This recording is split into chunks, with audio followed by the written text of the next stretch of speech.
3 games ago, nobody outside Norway could name their starting 11.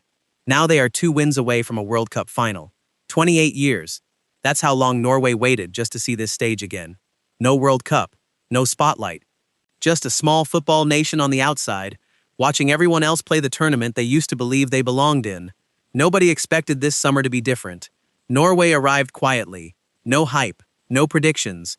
Just a team that had somehow found its way back after almost 3 decades away. And then, they beat Ivory Coast. A knockout win. The first one in the country's entire history. Not 1938. Not 1998. Never. And they did it in the final minutes. The kind of finish that makes you wonder if something bigger is happening. But even after that, almost nobody believed what came next.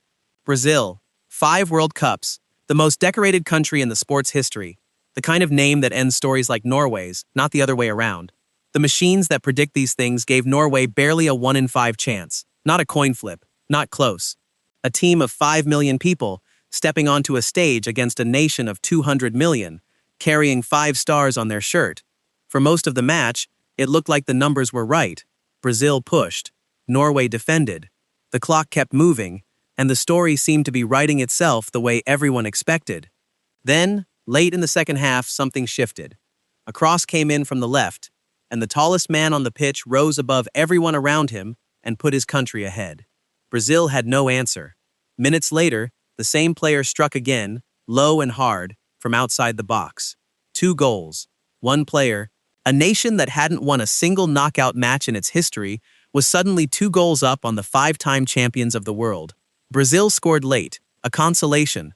It didn't matter. The final whistle blew, and something that had never happened before had just happened. Norway had beaten Brazil.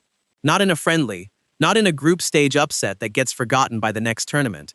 In the knockout rounds of a World Cup, with everything on the line, think about where this team was 3 games ago. A country most casual fans couldn't have named a single player from, outside of the obvious one. Now they are in a World Cup quarterfinal for the first time in their history. 2 wins from a final that, a month ago, nobody on earth would have written for them. This is the part of the story that gets missed. It isn't really about one striker, even though he has been extraordinary.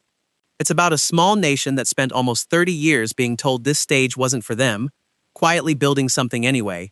No noise, no predictions in their favor, just belief that refused to expire. Football has a way of punishing teams that get comfortable and rewarding the ones who still have something to prove. Norway has spent decades with something to prove, and right now, in the middle of this tournament, they are proving it to the entire world at once. 2 wins. That's all that separates a nation of 5 million people from a World Cup final. Nobody saw it coming. That's exactly why it matters.